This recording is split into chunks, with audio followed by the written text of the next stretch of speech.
বছৰে আন্তঃক্লা football league অনুষ্ঠিত হয়। এই বছৰ বি ডিভিজন আন্তঃক্লা ফুটবল লীগ লখিমপুৰ জিলা ক্ৰীড়া সন্থাৰ অন্তৰ্গত 3টা মণ্ডলত অনুষ্ঠিত হৈছে। যোৱাকালি লখিমপুৰ সদৰ মণ্ডলত নগৰ পশ্চিমাঞ্চল হাতীলুং খেলপথাৰত অনুষ্ঠিত হোৱাৰ পাছত আজি বি মণ্ডলৰ খেল এই হাৰমতি চাহ বাগান খেলপথাৰত আজিৰ পৰা আৰম্ভ হৈছে।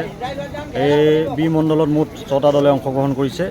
আজিৰ পৰা আৰম্ভ হৈ অহা 10 জুলাই তাৰিখে এই বি ডিভিজন লীগৰ বি মণ্ডলৰ চূড়ান্ত খেলখন অনুষ্ঠিত হ'ব। লগতে অহা কালিলৈ চি মণ্ডলৰ খেল বিপুৰীয়া ক্ৰীড়া সন্থাৰ খেলপথাৰত অনুষ্ঠিত হ'ব। মানে ক্ৰমাগতভাৱে আটাইকেইখন খেল হৈ আছে। ক্ৰমাগতভাৱে 3টা মণ্ডলত খেল অনুষ্ঠিত হৈ আছে। যোৱাকালি লখিমপুৰ সদৰ মণ্ডলত অনুষ্ঠিত হৈ অহা 11 জুলাইত তাত ফাইনেল হ'ব। হয়, ইয়াত আজিৰ পৰা অনুষ্ঠিত হৈ অহা 10 জুলাই তাৰিখে ফাইনেল হ'ব আৰু বিপুৰীয়াত অহা কাইলৈৰ পৰা আৰম্ভ হ'ব।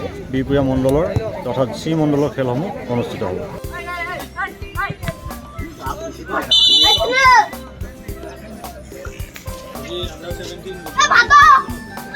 হয়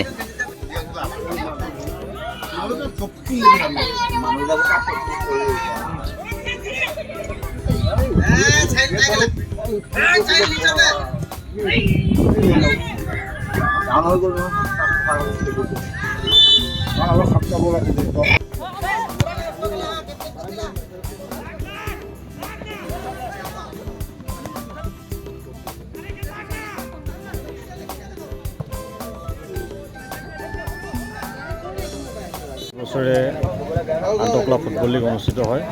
এই বছৰ বি ডিভিজন আন্তঃক্লা ফুটবল লীগ লখিমপুৰ জিলা ক্ৰীড়া সন্থাৰ অন্তৰ্গত 3টা মণ্ডলত অনুষ্ঠিত হৈছে।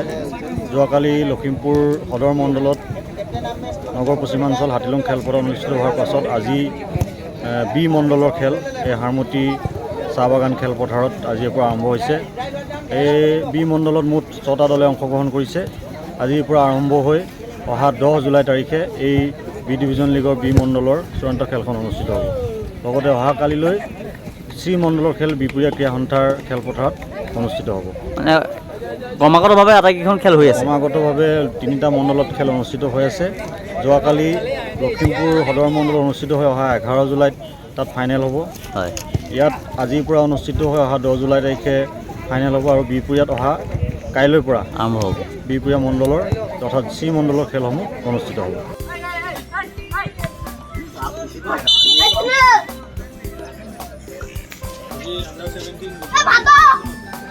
হয়